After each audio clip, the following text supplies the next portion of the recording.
शमन हित सबसे सरल उपाय। हृदय कोष्ठक मान कर लिखिए नमः शिवाय। हृदय कोष्ठक मान कर जपिए नमः शिवाय।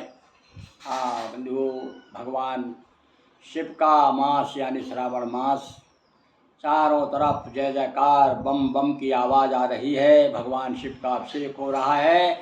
और भैया शिव का अभिषेक जो भी सज्जन करें, अभिषेक करें तो उसमें एक शर्त ये है, भगवान शिव बड़े प्रसन्न हो जाते हैं। साथ साथ में शिव अभिषेक के साथ में आपके मस्तक पर त्रिपुंड भस्म होना चाहिए और गले में रुद्राक्ष होना चाहिए।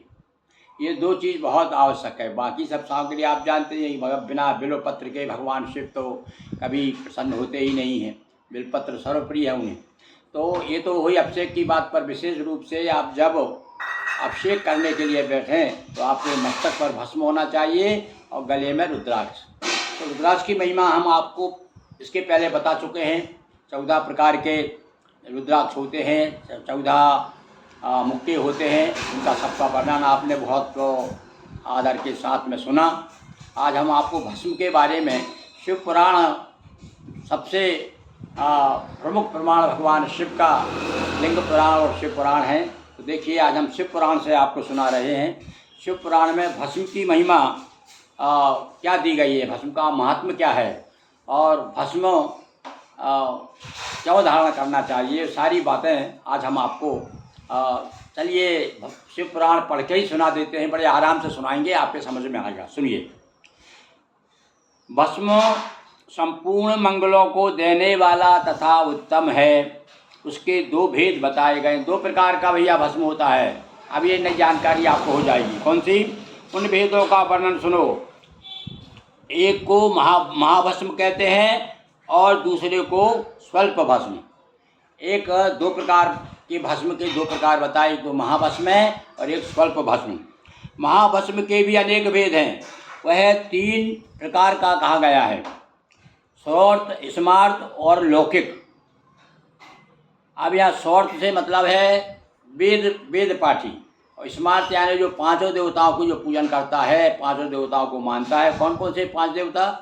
अपन लोग सब जो है गोस्वामी जन जो है विशेष रूप से स्मार्त माने जाते हैं, क्योंकि हमारे केंद्र में तो भगवान शिव है और आसपास चारों देवताओं की पूजन करते हैं कि गणेश हैं, पार्वती जी हैं 2 और शिव जी 3, भगवान विष्णु और भगवान सूर्य। ऐसे 5 देव के जो उपासक हैं वो स्मार्त कहे जाते हैं। तो स्वल्प भस्म के भी बहुत से भेदों का वर्णन किया गया है। श्रौत और स्मार्त भस्म को केवल द्विजों के ही उपयोग में आने के योग कहा गया है। कौन से ही भस्म को? महाभस्म को। तीसरा जो लौकिक भस्म है वह अन्य सब लोगों के उपयोग में आ सकता है। श्रेष्ठ महर्षियों ने बताया कि द्विजों को वैदिक मंत्र के उच्चारण के साथ भस्म धारण करना चाहिए। द्विज यानी कौन कौन कहलाते हैं? ब्राह्मण, क्षत्रिय, वैश्य, ये तीनों द्विज कहलाते हैं। ये जो हैं वैदिक मंत्रों के साथ में धारण करें। दूसरे लोगों के लिए बिना मंत्र के ही केवल धारण करने का विधान है।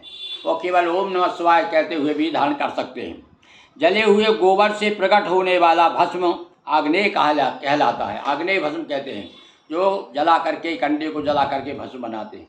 वैसे हमने एक जगह और पढ़ा था, किसी विद्वान ने बताया था कि सबसे श्रेष्ठ भस्म कौन सा बताया गया है कि गाय का अपने हाथ में ही गोबर लिया जाए, धरती पर न गिरे, और वो गोबर सुखा करके उसे जला करके भस्म बनाई जाए। वो आग्नेय जो भस्म है वो बहुत ही ज़्यादा महिमाशाली भस्म हो जाती है। तो वह भी त्रिपुंड का द्रव्य है, ऐसा कहा गया है। अग्निहोत्र से उत्पन्न हुए भस्म का भी मनीषी पुरुषों को संग्रह करना चाहिए। यानी यज्ञ में अग्निहोत्र जो होते हैं, अपन जो घर में हवन करते हैं, वो भस्म भी, उसका भी भस्म बन सकती है। और साथ साथ में यज्ञों में जो भस्म मिलती है वह भी आप उसमें उपयोग में ला सकते हैं। अन्य यज्ञ से प्रकट हुआ भस्म भी त्रिपुंड धारण के काम में आ सकता है। जाबालोपनिषद में आए हुए अग्नि इत्यादि 7 मंत्रों द्वारा जल मिश्रित भस्म से विभिन्न अंगों में मर्दन्य लेपन करना चाहिए। बताया सब विद्वानों के लिए है भाई, अपने साधारण पुरुषों के लिए नहीं, कि 7 जगह लेपन करना चाहिए। महर्षि जाबाली ने सभी वर्णों और आश्रमों के लिए मंत्र से या बिना मंत्र के भी आदर पूर्वक भस्म से त्रिपुंड लगाने की आवश्यकता बताई। अब समस्त अंगों में सजल भस्म को मलना, विभिन्न अंगों में तिरछा त्रिपुंड लगाना, इन कार्यों को मोक्षार्थी पुरुष प्रमाद से भी ना छोड़े। यानी जो मोक्षार्थी है, जो मोक्ष चाहते हैं, उसमें आलस ना करे, ऐसा श्रुति का आदेश है। भगवान शिव और विष्णु ने भी त्रयग त्रिपुंड धारण किया है। देखिए यहाँ पर भगवान विष्णु भी जो है त्रिपुंड धारण करते हैं, भगवान शिव तो करते ही हैं। शिव पुराण कहता है भगवान विष्णु भी, और भाई देखो शिव पुराण दाग बताया, अब क्यों नहीं करेंगे, क्योंकि भगवान विष्णु परम शैव हैं, उन्होंने भगवान शिव से गुरु मंत्र लिया है, इसलिए वो भी त्रिपुंड धारण करते हैं। अन्य देवियों सहित भगवती उमा लक्ष्मी देवी ने भी वाणी द्वारा इसकी बड़ी प्रशंसा की है। भस्म की प्रशंसा हमारी जो देवियां हैं, लक्ष्मी सरस्वती उमा, सब उनकी प्रशंसा करती हैं भस्म की। ब्राह्मणों क्षत्रियों वैश्यों शूद्रों वर्णशंकरों जाति भ्रष्ट पुरुषों ने भी उद्धूलन एवं त्रिपुंड के रूप में भस्म धारण किया है। कहने का अर्थ है भस्म का धारण करने का अधिकार सभी मनुष्यों को है। इसके बाद भस्म धारण तथा त्रिपुंड की महिमा एवं विधि सुन के बताने के बाद में सूत जी कहते हैं, महर्षियों, इस प्रकार मैंने संक्षेप में त्रिपुंड का महत्व बताया। यह समस्त प्राणियों के लिए गोपनीय रहस्य है, अतः तुम्हें भी इसे गुप्त ही रखना चाहिए। मुनीश्वरों, ललाट आदि सभी निर्दिष्ट स्थानों में भस्म से 3 तिरछी रेखाएं बनाई जाती हैं। अभी बताया किस प्रकार से भस्म लगाने। यहाँ एक बात ध्यान दीजिए आप, भस्म लगाने का भी इसमें नियम बताया कि भस्म कैसे लगाएं। ये ज़्यादा नियम क्या करते हैं, हमने 3 उंगलियां ऐसे ली और उसमें भस्म लगाया और इस प्रकार से खींच लेते, नहीं, ये केवल 2 उंगली का विधान है। 2 उंगली इस प्रकार से और अंगूठे से इस प्रकार से विलोम, इस प्रकार से बना। देखिए अब आगे बताते हैं हम आपको, है ना।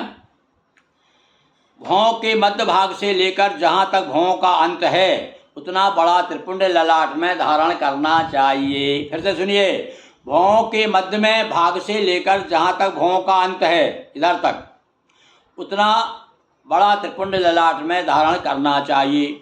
मध्यमा और अनामिका, मध्यमा कौन सी भाई, मध्यमा उंगली ये, और अनामिका कौन सी है, ये अनामिका, ये 2 उंगली, ये ध्यान दीजिए आप, इसको मध्यमा बोलते हैं और ये अनामिका है। तो ये दोनों उंगली से 2 रेखाएं करके इस प्रकार से 2 रेखाएं, ऐसे 2 रेखाएं करके और प्रतिलोम भाव से बीच में अंगुष्ठ द्वारा इस प्रकार से ऐसा, ये भी अनुविलोम है, रेखाएं करके बीच में अंगुष्ठ द्वारा यानी अंगूठे द्वारा प्रतिलोम भाव से की गई रेखा त्रिपुंड कहलाती है। अथवा बीच की 3 अंगुलियों से भस्म लेकर यत्न पूर्वक भक्ति भाव से ललाट में त्रिपुंड धारण करें, अथवा बीच की 3 उंगली ले लें, ये इस प्रकार से ले लें 3 उंगली, मतलब 1 उंगली छोड़ दें, कहने करते हैं। अत्यंत उत्तम और भौम मोक्ष को देने वाला है। त्रिपुंड की 3 रेखाओं से प्रत्येक के भी 9 देवता है। सुनिए अब आप, ये जो रेखा है जिस प्रकार से जदयू में कहा गया ना कि एक एक रेखा में जो है अलग अलग देवता हैं, 9 तंतु है, 9 तंतु कहा गया है, 9 तंतु 9 देवता हैं। इसी प्रकार से एक एक रेखा में 9 देवता हैं जो सभी अंगों में स्थित हैं। मैं उनका परिचय देता हूँ। सुनिए, प्रणव का प्रथम अक्षर आकार, गार्हपत्य अग्नि, पृथ्वी धर्म रजोगुण, ऋग्वेद क्रियाशक्ति, प्रातः सवन तथा महादेव, ये त्रिपुंड की प्रथम रेखा के 9 देवता है। यह बात शिव दीक्षा परायण पुरुषों को अच्छी तरह समझ लेना। विशेष रूप से जो शिव के भक्त हैं वो तो इस बात को जरूर ही हृदयंगम करें। आकाश सत्वगुण, यजुर्वेद, मध्यांद्र सवन, इच्छा शक्ति, अंतरात्मा, महेश्वर, ये दूसरी रेखा के देवता हैं। 9 देवता हैं। प्रणव का तीसरा अक्षर मकार, आहवनीय अग्नि, परमात्मा, तमोगुण, द्युलोक, ज्ञान शक्ति, सामवेद, तृतीय सवन तथा शिव, ये तीसरी रेखा के 9 देवता हैं। इस प्रकार स्थान देवताओं को उत्तम भक्ति भाव से नित्य नमस्कार करके स्नान आदि से शुद्ध हुआ पुरुष यदि त्रिपुंड धारण करे तो भोग और मोक्ष को भी प्राप्त कर लेता है। वे संपूर्ण अंगों में स्थान देवता बताए गए हैं। अब उनके संबंधी स्थान बताता हूँ, भक्तिपूर्वक सुनो। 32, 16, 8 अथवा 5 स्थानों में त्रिपुंड का न्यास करें। देखो बताया कई समय मैंने देखा है बहुत सारे जो संत हैं पूरे शरीर में पूरे अंगों में कहाँ कहाँ जहाँ लगाना चाहिए उन्हें सब उसे पुराण के अनुसार ही लगाते हैं वो लोग। इस प्रकार से उन्होंने बताया मस्तक ललाट दोनों कान दोनों नेत्र कहाँ कहाँ देखिए अब आप बता रहे हैं वो त्रिपुंड का न्यास करे, फिर मस्तक ललाट दोनों कान दोनों नेत्र दोनों नासिका मुख कंठ दोनों हाथ दोनों कोहनी दोनों कलाई हृदय दोनों गुल्फ दोनों घुटने पैर, ये 32 उत्तम स्थान बताए गए। इनमें क्रमशः अग्नि जल वायु पृथ्वी 10 दिक्पाल 8 वसुओं का निवास है। इस प्रकार से सारी जानकारी दी गई है। तो इस प्रकार से जो भस्म धारण करता है वह जो है भगवान शिव का प्रिय पात्र हो जाता है। तो इसलिए बंधु आज हमने भस्म पर चर्चा की, भस्म की महिमा के बारे में शिवपुराण की जो कथा है हमने आपको बताई और निश्चित रूप से आप इससे लाभान्वित होंगे। और जो हमने इसके पहले जो वीडियो बनाया रुद्राक्ष का वो भी आप बराबर देखिएगा और उसका भी लाभ लीजिए। ओम नमः शिवाय, ओम नमो नारायण।